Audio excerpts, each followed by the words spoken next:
The anger and betrayal were a bitter cocktail swirling in my gut as I stared at my meager bank account balance. Those numbers, stark and unforgiving, mocked me from the screen.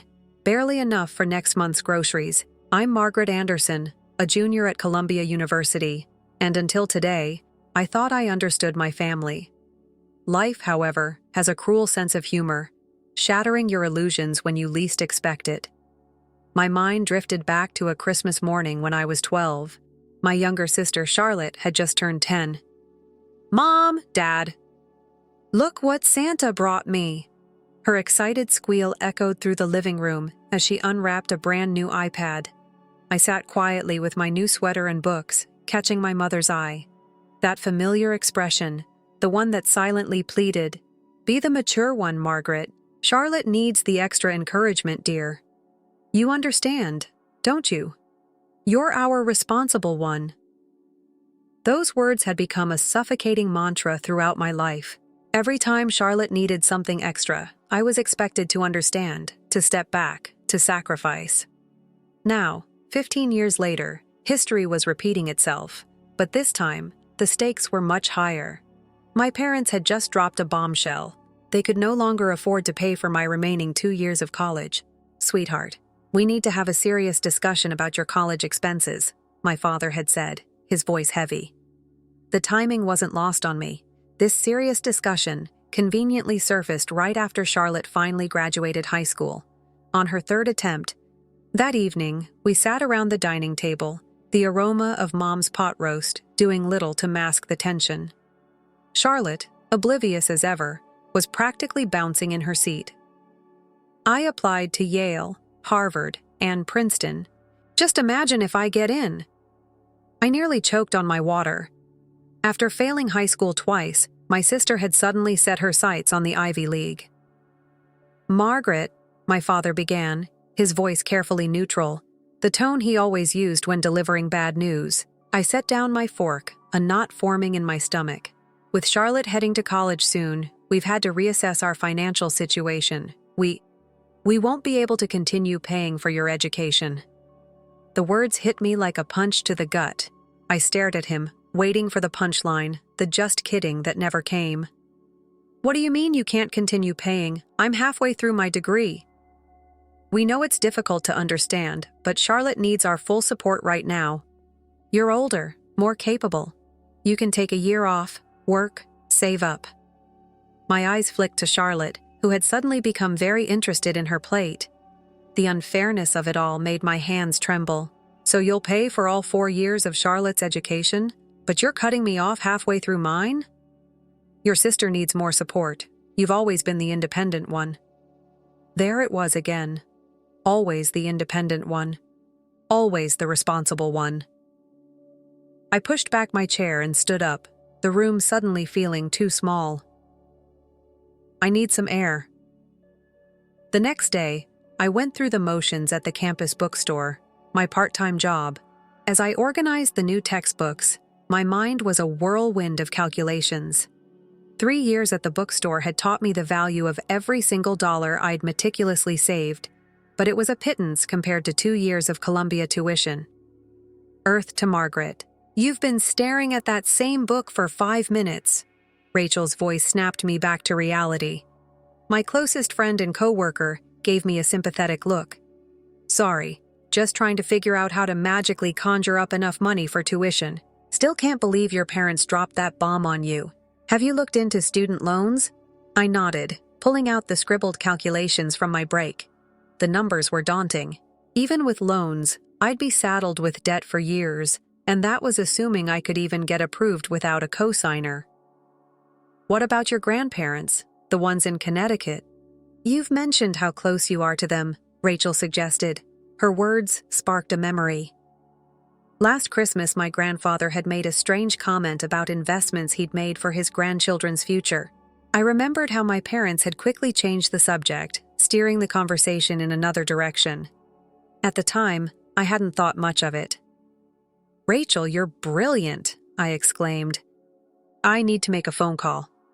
"Wait, what? What did I say?" I didn't answer, hurrying to the break room and pulling out my phone.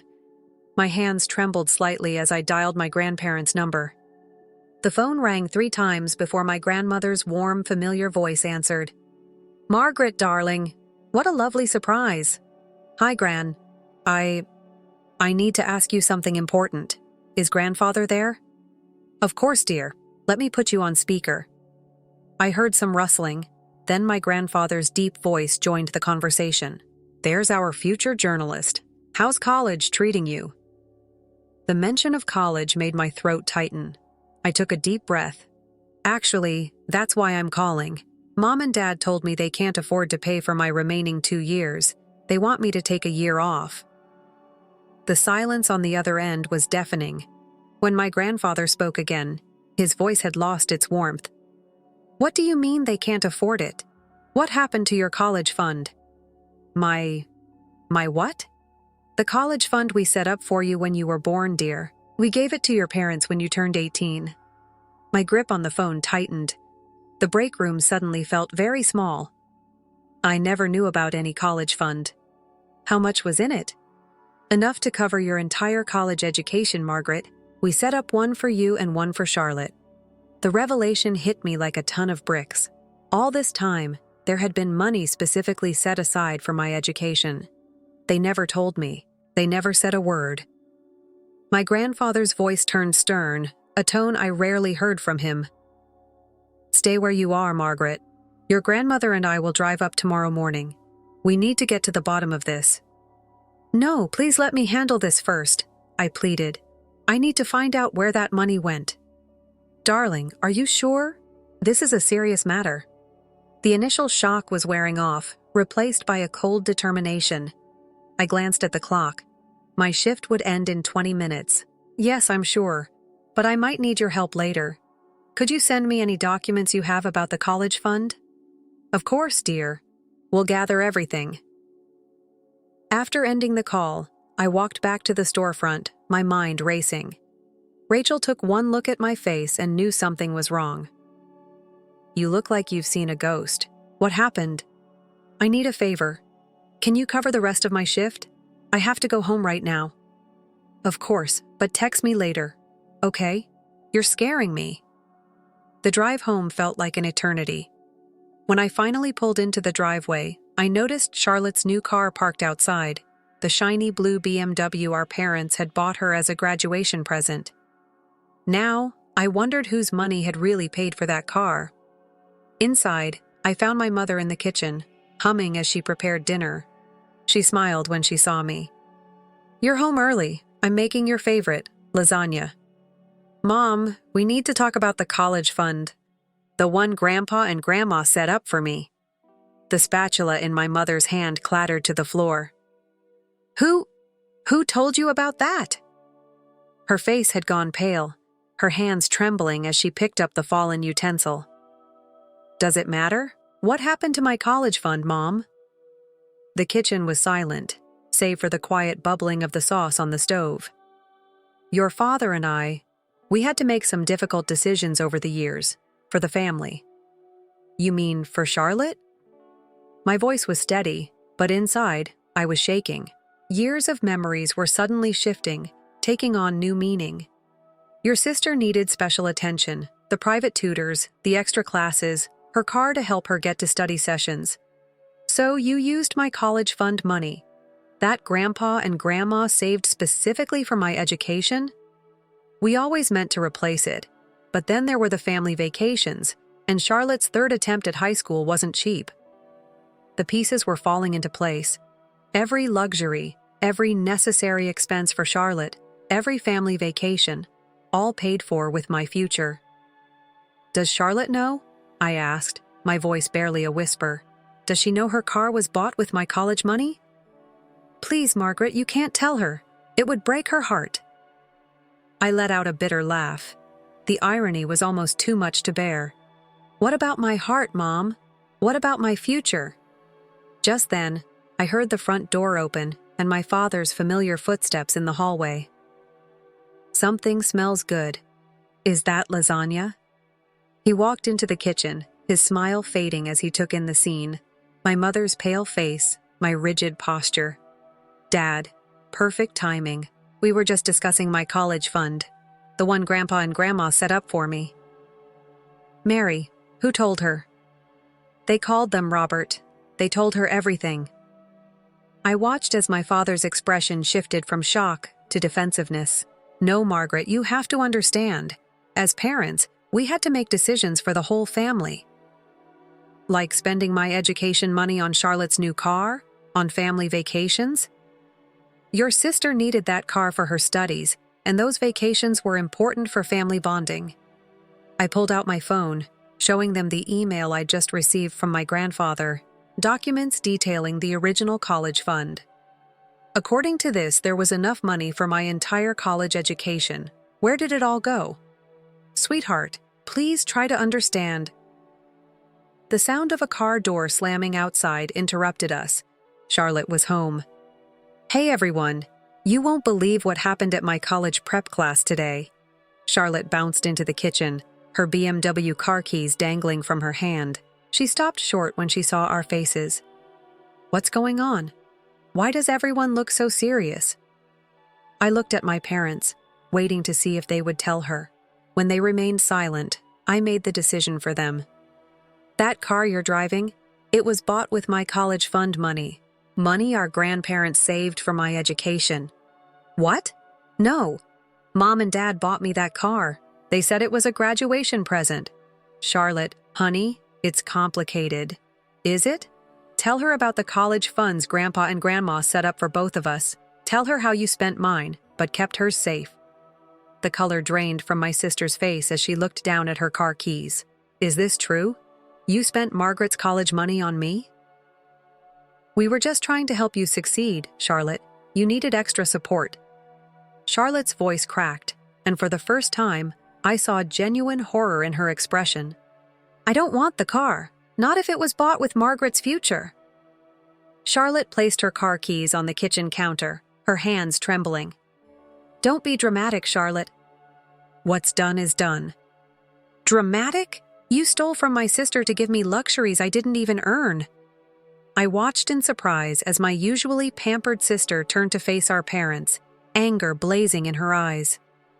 All those times I failed, all those expensive tutors and special schools, you weren't just enabling my failures, you were making Margaret pay for them. We did what we thought was best for you. Best for me? Look at what your best did. I'm a spoiled brat who barely graduated high school, and my sister might have to drop out of college because of it. For the first time in years, I saw my sister clearly, not as the pampered favorite, but as someone who was finally seeing the truth about our family dynamics. Margaret, I'm so sorry. I had no idea. I know you didn't. The next morning, the doorbell rang early. When I opened the door, my grandparents stood there, their faces grim. Where are your parents, dear? In the kitchen. Charlotte's with them. My grandfather nodded, his usual warmth replaced by a steely resolve. He strode toward the kitchen. Robert, Mary, we need to talk about what you've done with Margaret's college fund. Dad, please, my mother began, her voice trembling. Please, we can explain. Explain what? How you misused money that was meant for your daughter's education? Grandpa, it's my fault too, Charlotte interjected, her voice choked with emotion. I should have worked harder instead of letting them spend so much on my failures. No, Charlotte, my grandfather said firmly. The responsibility lies with your parents. They were entrusted with this money. He pulled out a thick folder of documents. I have here the original trust documents, bank statements, and records of withdrawals. Would you like to explain these expenses? My father and mother exchanged nervous glances.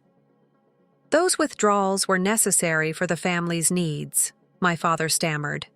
Family needs? Like Caribbean cruises? A luxury car? My grandfather's voice was controlled, but laced with disappointment. That's not what this money was for, and you know it. A heavy silence fell over the kitchen. Even my mother had stopped her nervous fidgeting. I've made a decision, my grandfather announced. I'm transferring the deed of this house to Margaret. What? You can't do that? My father exclaimed. I can and I will, my grandfather replied. The house is still in my name, and I'm giving it to someone who understands responsibility." "Grandpa's right," Charlotte said quietly. "Margaret deserves this. After everything that's happened." "Please," my mother pleaded. "There must be another way. We can sell things, take out loans." For the first time, I saw real fear in my father's eyes. The tables had completely turned. "You have two choices," my grandfather continued, his voice unwavering. "You can either move out within a month, or you can start paying rent to Margaret. Rent that will go directly toward her college expenses." "Pay rent to our own daughter? In our own home?" my mother whispered, aghast. "It's not your home anymore," my grandfather said flatly. "Just like that college fund wasn't your money to spend." "I'll sell my car," Charlotte offered, her voice trembling. "At least that can help pay for some of Margaret's tuition." I turned to look at my sister, surprised by her offer.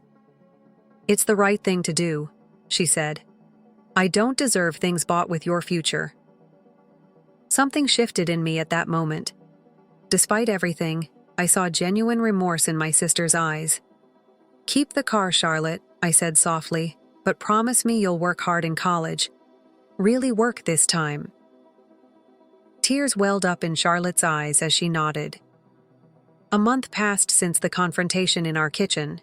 The house deed was now in my name, a stark reminder of the broken trust and the long road to healing. My parents, choosing to stay, now paid rent, a bitter pill for them to swallow, but a necessary one, as it went directly toward my college tuition. The change in our family dynamic was profound. My father, humbled and perhaps finally understanding the gravity of his actions, took on extra consulting work, determined to make things right. "I know it doesn't make up for what we did," he said, his voice laced with regret, "but I want to try to fix this." My mother, her enabling tendencies finally brought to light, started counseling. It was a difficult process for her, confronting her role in perpetuating the imbalance within our family. It was a start, however small. As for me, I had to reassess my own future. Columbia was no longer an option. Financially, it was out of reach, even with the rent money and what little I had saved. I applied to the local state university, a place I'd once considered beneath me. Now, it felt like the right fit, a chance to rebuild without the crushing weight of expectation and debt. The most surprising change, however, was in my relationship with Charlotte. Without our parents' blatant favoritism distorting our interactions, we began to connect, truly connect, for the first time. The years of resentment and competition slowly began to dissipate, replaced by something akin to sisterhood. "I'm proud of you, Margaret," Charlotte said one evening, as we were both studying at the kitchen table, me with textbooks, she with a laptop, not just for standing up to them, but for giving us all a chance to make things right. Her words, simple and sincere, resonated deeply. Perhaps that was the greatest lesson in all of this. Sometimes, it takes a complete upheaval, a shattering of the familiar, to rebuild something stronger, something more honest. My grandparents visited more often now, their watchful eyes a constant presence in our lives. They weren't there to judge, I realized, but to support, to ensure that the fragile healing process continued. As I sat in the college library, preparing for my upcoming finals, a sense of calm settled over me. This experience, as painful as it had been, had taught me invaluable lessons about family, forgiveness, and the courage to stand up for what's right, even when it's the hardest thing to do. Sometimes, the hardest choices, the ones that force us to confront uncomfortable truths, are the ones that lead to the most meaningful changes. The library was quiet, the only sound the gentle rustling of pages and the soft hum of the fluorescent lights. My textbooks lay open before me, but my mind kept drifting back to the past few months. It felt like a lifetime ago that I was that naive college student, blissfully unaware of the financial deception that had been playing out behind the scenes.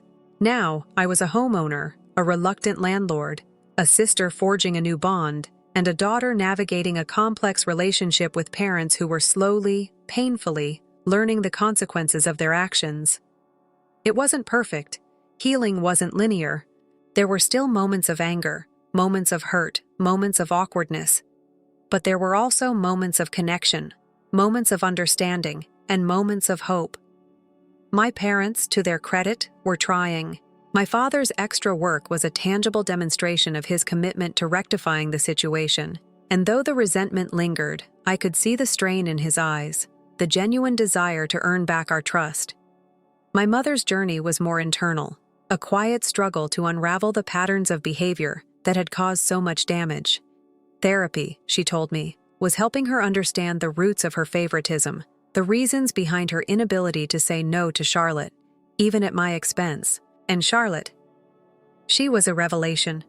The spoiled, entitled sister I thought I knew had vanished, replaced by a young woman determined to forge her own path. She worked diligently at her part-time job, saving every penny, and her studies, though still challenging, were approached with a newfound seriousness.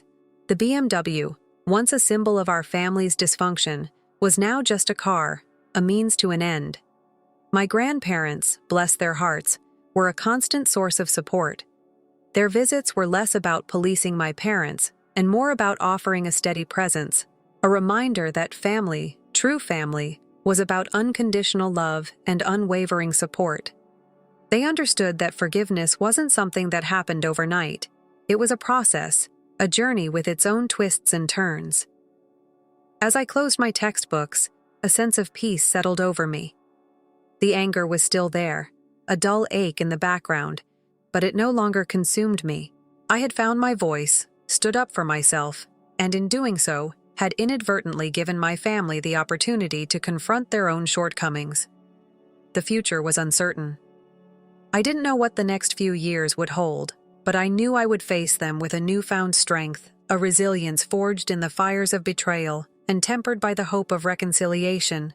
I had learned that family isn't always perfect, but it is always worth fighting for. And sometimes the most painful experiences can lead to the most profound growth, not just for ourselves, but for those we love. As I walked out of the library and into the cool evening air, I carried with me not just my books, but also the quiet confidence that I could face whatever lay ahead, knowing that I had the strength within me to build my own future, on my own terms. Story 2. I'm Arden, a 32-year-old fashion consultant who resides in sunny Los Angeles. Life here feels like a dream. Beautiful beaches, fantastic weather, and a vibrant social scene. My spouse, Grayson, works as a top-level software engineer, and the two of us have created a life that many people would find admirable. We have a chic, contemporary house, and most weekends are spent going out to breakfast and hanging out with friends. Everything appeared to be ideal. That's what I believed anyhow. When Grayson's younger sister, Romy, lost her job, things began to fall apart. The 27-year-old is having trouble settling down, so when she wanted to remain with us, I accepted. Isn't family a cohesive unit? I hoped that having her here would make us closer. I had no idea, though, that saying yes would result in a nightmare. Romy's presence was first acceptable. She engaged in our rituals once we made her feel welcome. But then strange things started happening. One day, I questioned Romy why my favorite watch had vanished from the dresser. "Oops," she said, laughing. I believed it to be mine. Other things vanished after I dismissed it as a careless error. A diamond ring, part of my cosmetics, and even a nice purse. Each time I brought it up, she'd laugh it off, saying, "Well, I didn't mean to take it." Grayson appeared to always defend her. "Romy is just having a hard time," he would say, dismissing my worries. The breaking point came when I found money disappearing from my personal lockbox. I knew exactly how much was inside, and I stored it there for emergencies. However, I became alarmed when $3,000 vanished. I sensed something was wrong when I told Grayson. Perhaps he spent money without realizing it, but he dismissed it. He recommended not even raising his eyes from his laptop. I felt abandoned by my own spouse and totally alone. That's when I decided to take things into my own hands. I required evidence. I centered a few banknotes with invisible ink and put up a covert camera in my walk-in closet, where I kept my lockbox. I had to know the truth, even though I knew it was dangerous. As the days passed, I watched the video every day in a state of eager anticipation. Then I saw it on the fourth day. Romy, there she was, taking the regular bills out of my lockbox. One of my rings was even taken by her. It was both a comfort and a betrayal to see her on camera. With the video in hand, I made the decision to face her. In the living room, I discovered Romy idly browsing through her phone. "We must speak," I said, attempting to seem calm. "You have been stealing money from my lockbox, and I am aware of it. I've got evidence." She denied it with a contorted expression, but she grinned when I showed her the video. "You will never be believed by Grayson over me." She gave a smirk. Her self-assurance shook me. I couldn't believe how manipulative she was, but I was determined to expose her. The next family get-together was the ideal opportunity. It was meant to be a celebration for Grayson's recent promotion, and his whole family was present. I was concerned rehearsing what I would say in my brain. I had to speak up even though I knew it may make a scene. As Grayson stepped up to make his toast, when he expressed his appreciation for Romy, I became more determined. I interjected, saying, "I have something essential to discuss." Grayson gave me a startled glance. He replied, "Not now," but I persisted. "I've been robbed by Romy. I've got evidence." Everyone in the room gasped, and I could see how shocked they were. I saw the video on my phone which showed Romy searching my lockbox. As they watched, the room became silent. Romy made an effort to explain herself by saying that I had set her up, but she was losing confidence. But Grayson betrayed me just when I thought he may finally get it. He appeared enraged. "She's been publicly humiliated by you. How did you accomplish this?" he yelled. Then he hit me across the face at a startling instant. As I staggered back, silence fell in the room, astonished. I never thought he'd go this far. As Romy stood there grinning, my in-laws watched in disbelief. Evidently, he was happy with the outcome. I was devastated by Grayson's subsequent remarks. "Arden, leave my house. I'd like a divorce." I couldn't believe it. I cried as I walked out, feeling as though everything had fallen apart. Although I had defended myself, it appeared that I had lost everything. That night I stayed at a motel. My heart is broken. Yet, deep inside, I knew I couldn't let this be the end. I gave my closest friend Everly a ring early the next morning. Since college, she had been my pillar of support, and I needed her help. Grayson told me he wanted a divorce after hitting me. I cried. Always the strong one, Everly pushed me to defend myself. "You need to get a lawyer, Arden." She said, "Stand up for yourself." I was strengthened by her remarks. I had a consultation with a divorce lawyer who focused on situations involving physical and emotional abuse. Sitting in her office, I had a fresh feeling of purpose. I understood that I needed to take back both my life and my honor. Everyone's focus turned to him, and I was prepared to face whatever was ahead. This was just the beginning. My heart began to race. I had been waiting for an opportunity to reveal the truth, and this was it. With a proud grin, Grayson cleared his throat and started talking. "I appreciate everyone's presence," he began, looking from one member of the family to another. "I would not have been able to accomplish this without all of you, especially my sister Romy, who has always been there for me." The remark stung, but I stood my ground. Romy flashed a smile, reveling in the attention. As I summoned up the strength to speak, my hand gripped my glass tighter. I moved forward as soon as Grayson was done and everyone had lifted their glasses. "Well," I said, loud enough to be heard in the room, "I have to communicate something essential." Everybody looked at me, their features displaying a hint of interest. Romy glanced at me, and her grin wavered. Her eyes had a tinge of defiance. Grayson said as he looked at me, perplexed, yet encouraging, "Is everything all right?"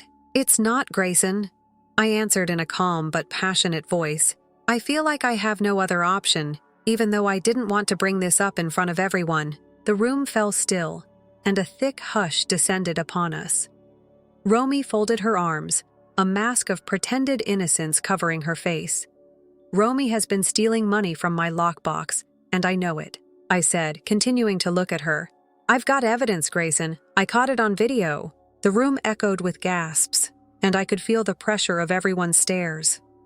Searching my face for any indication that this may be a misunderstanding, Grayson seemed surprised. Romeo's face contorted into rage. "Are you serious now?" Her voice was brimming with disdain as she spit.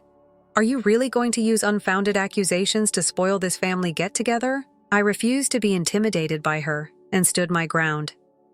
Romy, it's not without merit. If I wasn't positive, I wouldn't have mentioned anything. Grayson looked between us, torn. His face became white as he stepped back. Romy, is this accurate? Romeo's arrogant posture faltered only a little, but she bounced back fast, shrugging as though it didn't matter.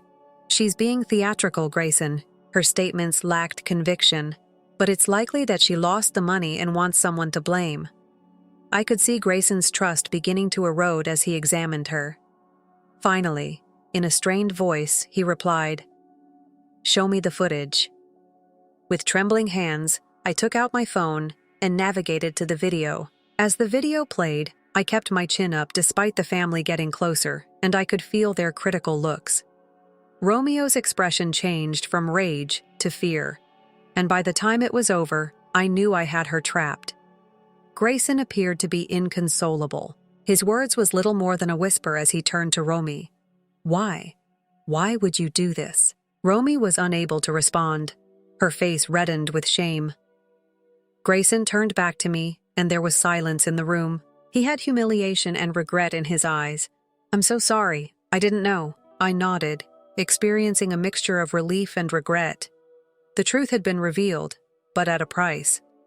Grayson wrapped his arm around me and held me tight as Romy raced out of the room, slamming the door behind her. Despite the somber atmosphere, the gathering went on. In addition to a deep sense of loss, I felt a sense of justice. Grayson and I had remained friends, but his family's confidence had been destroyed. I was aware that nothing would ever be the same. I have two options. I could let this circumstance destroy me, or I could utilize it to start over.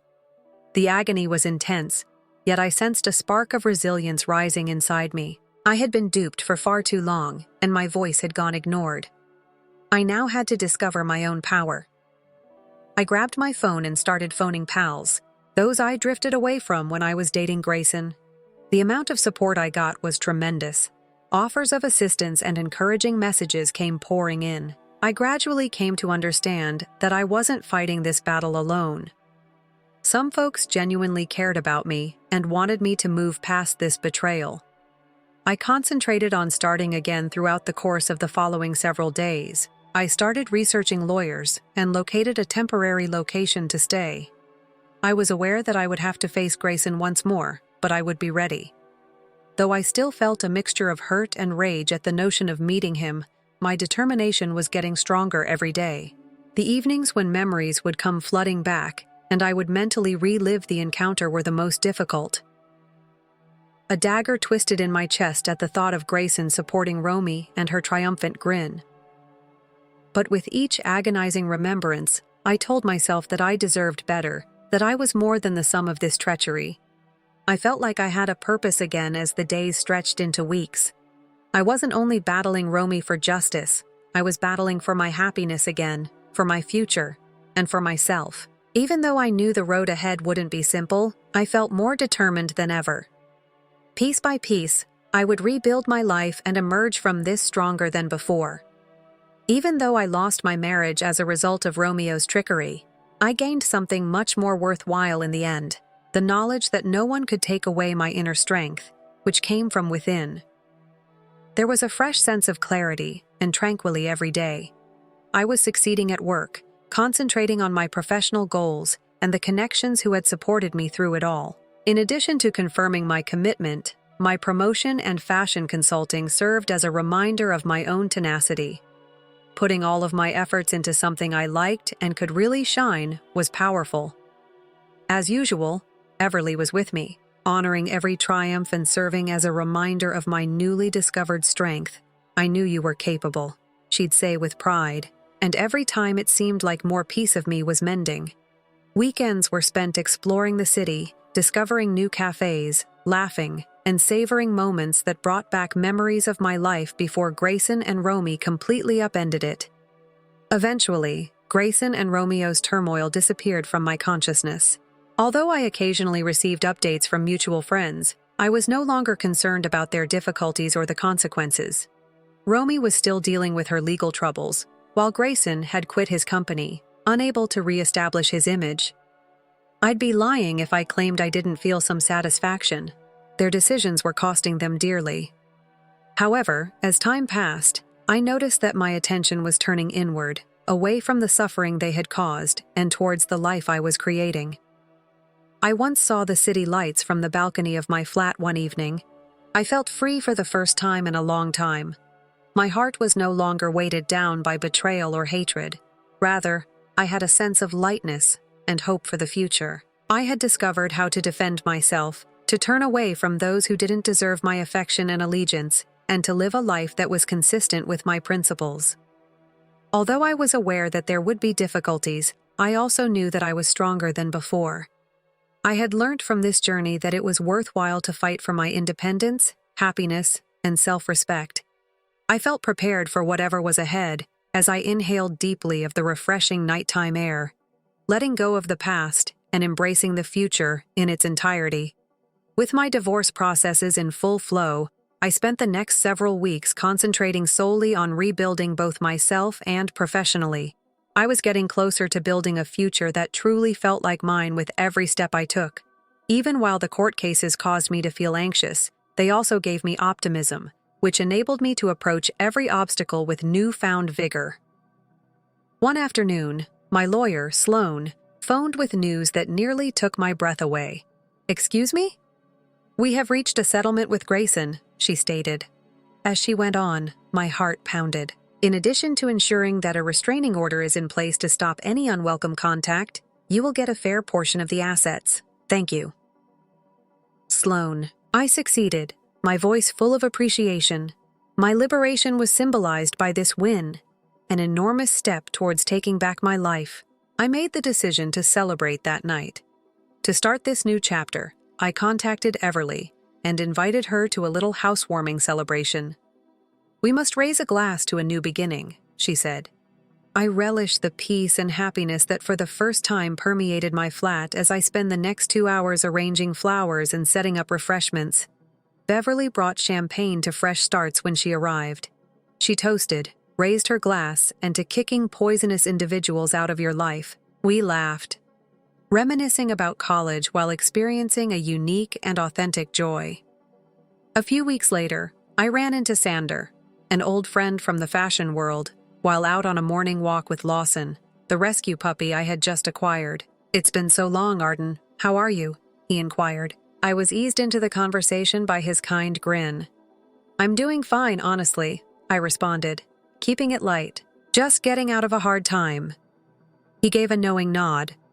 "Romy and Grayson were mentioned to me. Arden, you've showed amazing strength. Thank you, Xander." With a surge of pride, I said, "I'm at last learning to put my pleasure first."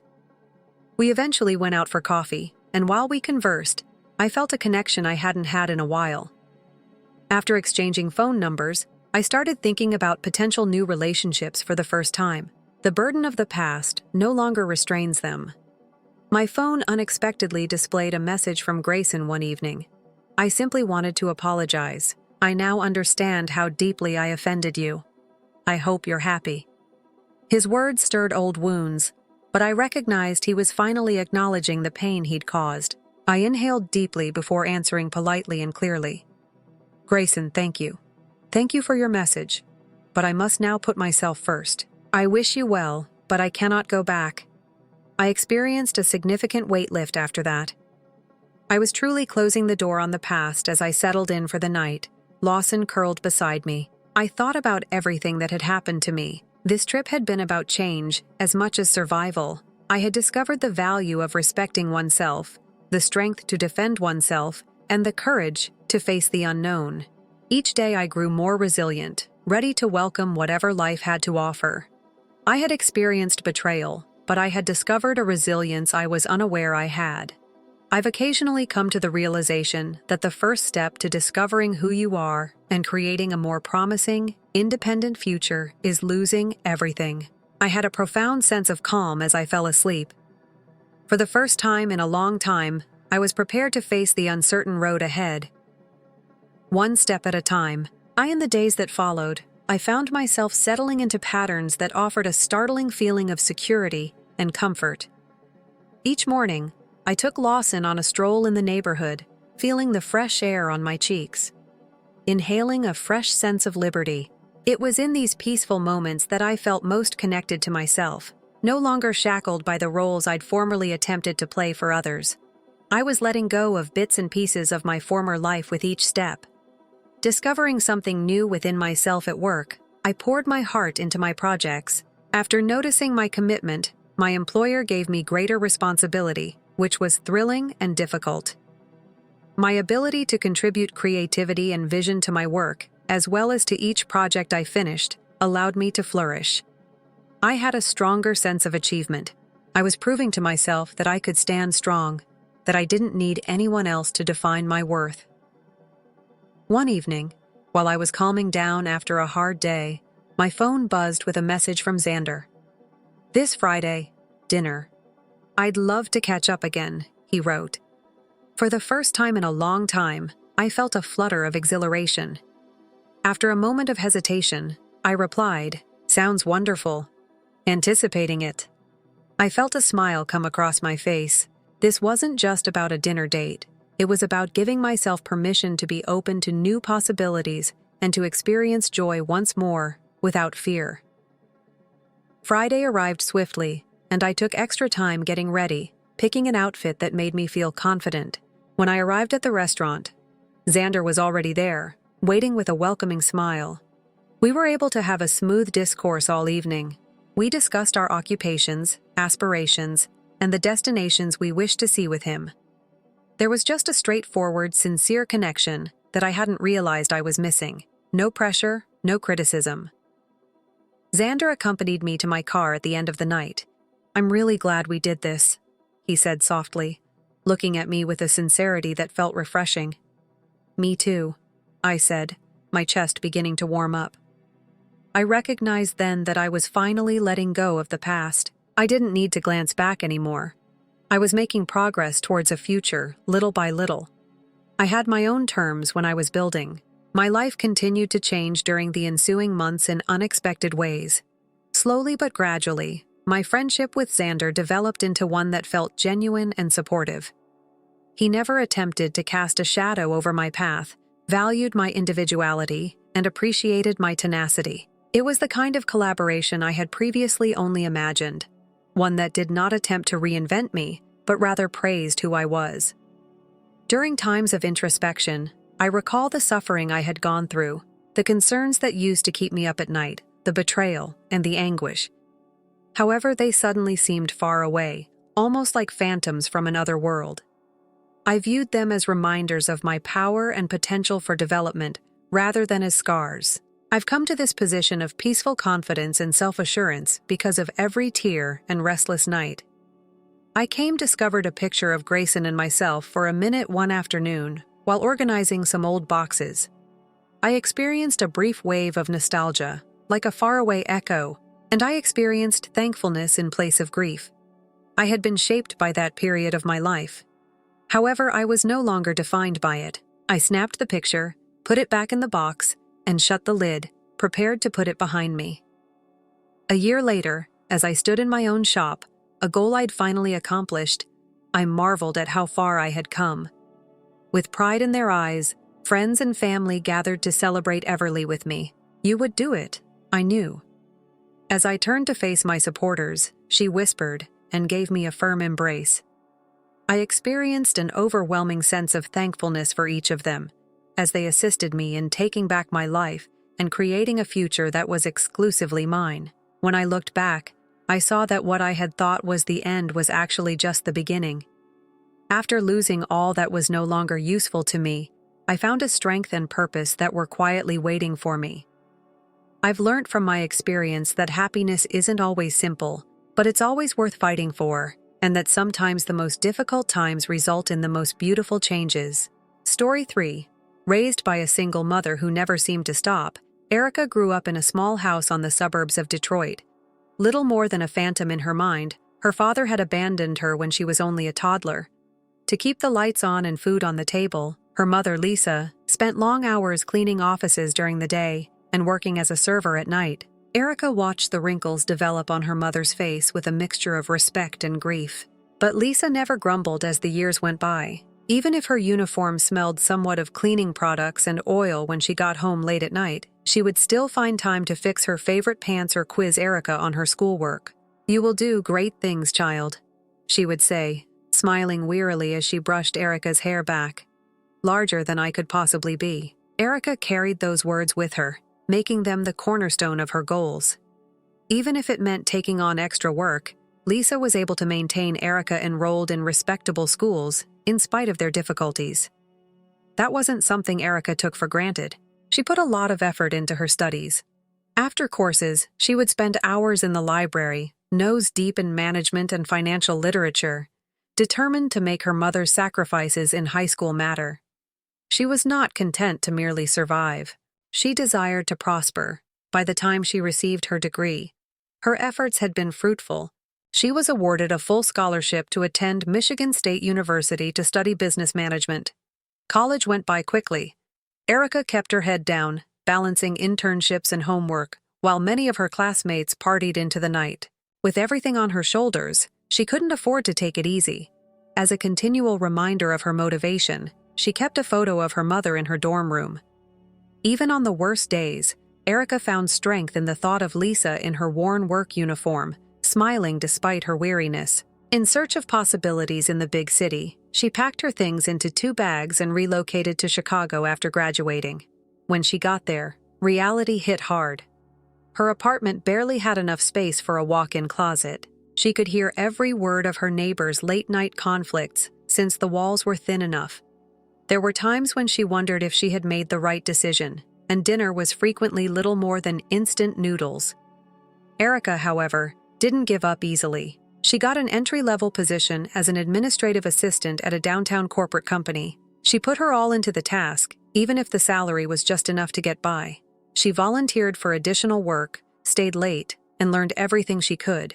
Erica was given greater responsibility once her supervisor, Karen, who was a no-nonsense woman, saw her determination.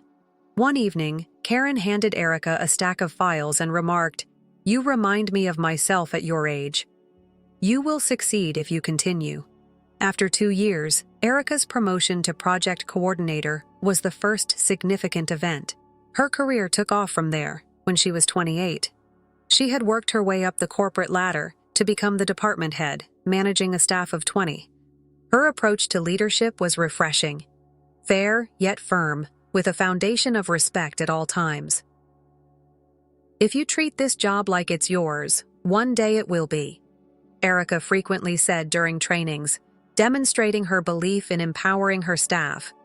Under her direction, her department flourished, surpassing goals and winning praise from superiors. However, the true prize for Erica was her team's commitment and trust. Her first day as head of the department, they gave her a modest celebration at the office as a surprise. Cake, inexpensive champagne, and a handcrafted card that was signed by everybody were served. Although it was simple, it had great meaning for her. It brought back memories of those ramen-eating nights in her small apartment when she questioned whether she had made the right decisions. Erica never lost sight of her roots despite everything. She continued to phone her mother on Sundays to give her an update on her job and city life. Lisa always ended the conversation with the same remarks after listening proudly. "You're going to accomplish great things, youngster." And Erica began to believe it too, for the first time in her life. As members of Erica's team came to celebrate her promotion, the bar was filled with clinking drinks and laughing. It was a tiny, comfortable location in downtown Chicago where you could relax without having to worry about how you looked. Her old friend and co-worker Marco raised his glass high. His voice boomed over the throng as he said, "Here's to Erica, the boss lady." Glasses clinking, the squad yelled in agreement as Erica struggled to keep the heat from rising to her cheeks. "Many thanks, everyone. Without you, I couldn't have done it." She raised her glass in response, shouting above the commotion. There was an obvious sense of friendship, a tribute to their years of respect for one another and their shared diligence. During this flurry of applause and laughing, Erica caught a glimpse of him drinking a drink while casually leaning against the bar. Before she could turn away, a cunning smile pulled at his lips as he met her eyes. He walked over, They moved with such assurance that people couldn't help but notice the joy. His voice was smooth but kind as he spoke. "What's the event?" "Just a little career milestone," Erica said, attempting to seem casual. "My department's new leader is me." His eyes glowed with real attention as he remarked, "That's impressive. It must be a difficult job. By the way, my name is Jake." She shook his hand and replied, "Erica." "Yes, it's difficult, but I've put a lot of effort into getting there." For what seemed like hours, they conversed. The bar's noise fades into the distance. Like Erica, Jake was a finance professional with a keen eye for statistics. Their talk flowed naturally, alternating between lighthearted jokes, city life, and job aspirations. By the end of the evening, Jake had won over half of Erica's squad, who teased him to stay for the next round. Erica and Jake began seeing each other more often over the course of the following few weeks. Long dinners replaced casual coffee dates, and soon Erica was spending most weekends at Jake's house.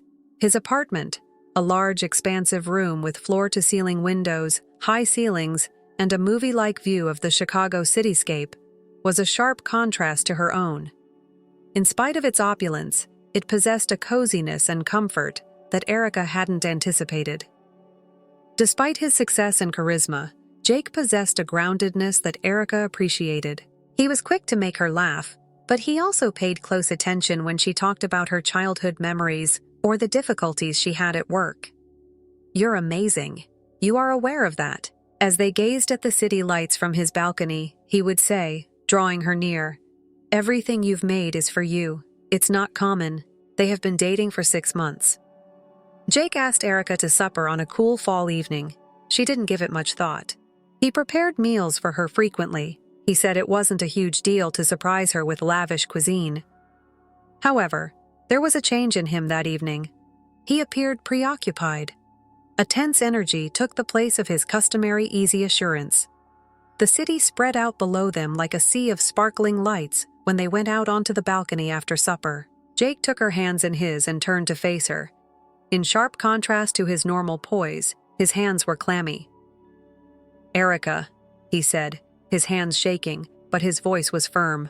"The finest months of my life have been spent with you. This may seem quick, but you simply know when you know, don't you?" As he extracted a little velvet box from his jacket pocket, Erica's heart began to accelerate. He opened it, and the ring within glistened with brilliance nearly as bright as his optimistic eyes. "Are you going to wed me?" he inquired. For a brief time, there was a sense of fragility mixed with confidence in his voice. Time paused. Behind him, the city dissolved, and Erica's feelings sprang to the surface. "Yes, Jake," she responded in an emotionally charged voice. "Yes, without a doubt." They stood there, encircled by one another's arms, with the city bustling around them, after Jake put the ring on her finger. It was more than simply a suggestion. It was an assurance of a shared future. Erica believed she had always dreamt about it. The Hargrove estate resembled a stronghold of riches and status. Its brick facade, draped in ivy, stretches far into the sky. As Jake pulled onto the long, curving road with its old oak trees and well-kept hedges, Erica felt her chest constrict. With its enormous arched windows, gargoyles perched on its borders, and an elaborate fountain in the front courtyard that seemed to gurgle with judgment, the house itself like something from a historical play. As he parked the car, Jake clasped her hand. His eyes showed his own apprehension, but his tone was light as he added, "You'll be fine." Despite her stomach churning, Erica forced a grin and nodded. Nothing had ever felt quite as daunting as this, even though she had met many people via her job, including investors, CEOs, and even a few high-profile individuals. Mr. and Mrs. Hargrove appeared as the front door opened. Tall and well-dressed, Charles Hargrove had the stance of someone who felt he owed the world something. With her exquisite gown and pearl necklace sparkling in the warm light of the chandelier behind her, his wife Eleanor was a picture of refined elegance. As Eleanor studied Erica's plain attire, she couldn't help but note the tiny droop of her lips. With a slick hand gesture that seemed more like a formality than a welcome, Erica Charles said, "It was a pleasure to meet you. This is Eleanor, my wife, and my name is Charles." It's good to meet you two. Shaking his hand, Erica managed. Then came Eleanor's, whose hold was chilly and fleeting. She went inside after them. With each stride, the foyer's overwhelming richness made her feel smaller. Oil pictures of stern-looking forefathers lined the walls, and the chandelier above glistened like a constellation. There were several dishes and a glittering array of silverware that Erica could hardly keep track of, and each plaque with titles like Sir and Lady Dinner was a formal event. In the drive, Jake had muttered a little preamble, but now everything was a haze. Eleanor's gaze began to follow her fingers, a little grin pulling at her lips, and she froze as she reached for what she hoped was the correct fork. Eleanor responded, "Perhaps things are done differently where you come from, dear," in a suave but condescending tone. The blood raced to Erica's cheeks. "Apologies," she muttered as she continued to understand everything, looking at Jake, who appeared to be ready to say something but changed his mind. Charles pointed to a sizable portrait that was hung on the other wall of the dining area, a man with a beard wearing a fitted suit. He remarked triumphantly, "That's Sir Reginald Hargrove, our ancestor via blood. He founded the Hargrove legacy here after arriving from England in the 1800s. A real visionary." "It's impressive," Erica said, attempting to sound enthusiastic despite her rumbling tummy. She was failing the entire evening, which seemed like an unwritten test. As the lunch continued, the topic of Erica's relatives came up. Eleanor leaned closer, her gaze keen and inquisitive. "Tell us more about your childhood, Erica, please. Our family and yours must be very different." Erica paused, aware of Jake's taut eyes on her. "Well, my mother and I were the only ones there. My mom put a lot of effort into raising me alone after my dad departed when I was a little child. She works as a nurse." The ensuing hush was deafening. Eleanor's well-groomed hands folded neatly in her lap as her smile tightened. How noble. But her tone was everything but admiring when she eventually uttered it. Following supper, the Hargroves led Erica into the living room, where Charles was standing next to a large family tree that was framed in gold. He pointed to the map and remarked, "It's important to know where you come from. One of the pillars of our identity is our heritage," Eleanor added in a sharp voice. "Erica, you must become acquainted with our history, customs, and manners if you want to become a member of this family. Lessons can be scheduled." Erica looked to Jake for encouragement, but all he offered was a pitying grin. He said, "It's not as bad as it sounds." Erica nodded, feeling trapped. She responded, "Of course," in a firm voice, despite a part of her feeling like it was shattering. "Whatever it takes, I'll do it." There was a subtle softening in Eleanor's look. "Good," she answered, with a certainty in her voice that made little space for debate. "We'll start right away." The Hargreaves were still talking about the specifics of her training. A weight sank into Erica's chest. Yes, she had complied with their requests, but at what price?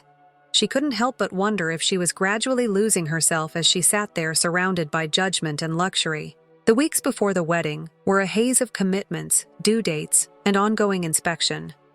The days of Erica started before dawn. Her alarm served as a harsh reminder of all she needed to balance, piercing the quiet of the early morning. She balances wedding planning with her rigorous work etiquette classes. Not a breath was to be taken. Mrs. Davenport, an older woman who taught etiquette, seems intent on molding Erica into the ideal Hargrove wife, away from the table. In one of their sessions, Mrs. Davenport reminded Erica, "Additionally, keep in mind that when you scoop, the soup spoon slides away from you." Erica imitated the gesture, but her thoughts were elsewhere, on the mountain of work that awaited her at the office and the many changes she would have to make to the wedding guest list. Mrs. Davenport softened her voice and told him that she was doing well. "These things require time." Erica gritted her teeth. She nodded courteously, although she was really tired. She wondered if she was running in circles or toward something because every day felt like a marathon with no end in sight. Her phone buzzed late one night after yet another exhausting session. To answer the phone, she went outside into the cool night air. "Hello, Mother." Her voice was more exhausted than she had meant when she said hello. "How are you doing, Erica, my love?" There was a hint of worry in Lisa's familiar, warm voice. "I'm all right." Erica told a fib, leaning on the building's chilly brick wall, simply busy. A much is happening. On the other end, there was a moment that only a mother could fill with silent comprehension. "Honey, you don't sound well." Lisa spoke softly. "Are you content?" Erica's throat grew constricted. "I'm not sure," she said. Simply said, "There is a lot to accomplish. Jake's parents, the wedding, and the lessons. These are all expectations they have. Sweetheart, I feel like I can't disappoint anyone." Lisa spoke in a forceful yet gentle tone. "Their life is not yours. Don't lose yourself attempting to live up to their expectations. You must express your want if this is not what you want. You've put in too much effort to allow someone to diminish your self-worth." Erica looked at the distant city lights as her eyes blinked rapidly and welled up. "Thank you, Mother," she muttered. "I'll work it out." However, the reality of her situation weighed down on her even more as she hung up. She wanted to trust what her mother said. However, it was intolerable to consider disappointing Jake and his parents. The Groves demanded grandeur, and the wedding day delivered. The location was a large estate with crystal chandeliers, white roses, and more employees than Erica had ever seen at one gathering.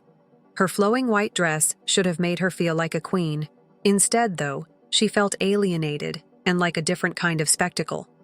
While the guests were mixing, Erica was dragged aside by Eleanor, who had a cold smile and a designer dress. "Erica, our guests are awaiting drinks, please. As a sweetheart, would you make sure they were served?" Erica blinked, astonished. "The staff, I assumed. No buts." Eleanor cut in, her voice piercing. "Take some initiative. This is also your wedding, after all." Erica complied reluctantly, lugging champagne trays from table to table. She forced a courteous smile at the guests, her dress dragging heavy and cumbersomely along the floor. Suffocating the entire room was the weight of the fabric, which reflected the weight of the day. Apparently unaware of her predicament, Jake and his friends laughed. However, Eleanor's voice cut through the noise as she went past his mother. "Tonight will be served by Erica. Don't you think it's good practice for her?" Erica's cheeks burned with embarrassment as the comment caused sporadic laughter. Her hands shaking, she walked toward Jake, unable to contain herself any longer. "At my own wedding, Jake, your mother is treating me like a servant. This is incorrect." Jake scowled. His face was not one of concern, but one of annoyance. "Don't cause a scene, Erica. Simply follow her instructions. It's not a big deal." "Not a big deal," she repeated, her voice rising. "This is supposed to be our day, Jake, and you're just standing there?" Jake sighed, taking a sip of his champagne. "Honestly, Erica, you should be grateful I even chose you. There were plenty of women who'd kill to be in your position. Stop whining." The words hit her like a punch to the gut. She gazed at him, her vision blurring, as the reality she'd been avoiding suddenly solidified. This wasn't love. This wasn't a partnership. This was a performance. And she was nothing more than a prop before she could fall beneath the weight of it all. Her mom appeared by her side, her presence grounding. Lisa placed a steadying hand on Erica's arm and leaned in close. "Honey," she whispered, "do you adore him? Do you truly want this?" Erica shook her head, her voice barely a whisper. "No, Mom, I can't do this." Lisa nodded, her mouth set with steely resolve. "Then let's go." And just like that, Erica found the fortitude to make the toughest decision of her life. The room grew hushed as Lisa moved to the center of the big reception hall, microphone in hand. The voices and laughing of the audience disappeared, replaced with an aura of expectation. Erica stood transfixed near the head table, her heart hammering as her mom's calm but forceful voice pierced through the tension. "Ladies and gentlemen," Lisa continued, her tone calm but forceful, "I'd want to take a moment to discuss something crucial regarding truth and pretend." Her gaze wandered across the room, ultimately falling on Charles and Eleanor Hargrove, who sat stiffly at their table, their smiles wavering. "Charles and Eleanor attended the same school as me," Lisa went on, her tone unflinching. Accents, regal titles, and ancestor pictures were non-existent in those days. Eleanor's mother worked as a waitress at the neighborhood diner, while Charles's father was a dedicated mechanic. They were decent individuals, who were proud of their origins, honest and grounded. The titles, the paintings, the so-called English nobility, and the lineage you see here today are all fake. Like a wave, the muttering swept across the throng. Visitors looked at one another in disbelief, their gazes flitting to the groves whose features had gone pale. Charles started to object, but Lisa stopped him with a hand gesture. She looked directly at Eleanor and stated, "You've built your lives on a lie, and now, while concealing your own truth, you've used that falsehood to disparage and condemn my daughter." Eleanor jumped up, her voice shaking with rage. "This is ridiculous. You have no right to know. You dare." Lisa cut in, her voice like a dagger slicing through Eleanor's outcry. "When everything you stand for is smoke and mirrors, how dare you treat my daughter as though she is beneath you?" Eleanor's facade broke when the audience gasped. In the midst of the confusion, murmurs changed to critical looks, and Charles sagged in his chair, his attempts at calmness disintegrating. Jake's expression was a combination of desperation and rage as he charged at Erica. "Erica, what the devil is this?" He grabbed her arm and snarled, "You let your mother to sabotage everything, now fix it." Despite the pain in her chest, Erica's voice remained firm as she jerked her arm away. "Jake, fix it. They are this person, who you are. I've been going above and beyond to be accepted in your world, but I realize now that I will never fit in, and I'd like not to." Jake's voice was low and poisonous as he hissed, "Erica, you need to be appreciative, feeling thankful. I even thought about getting married to you.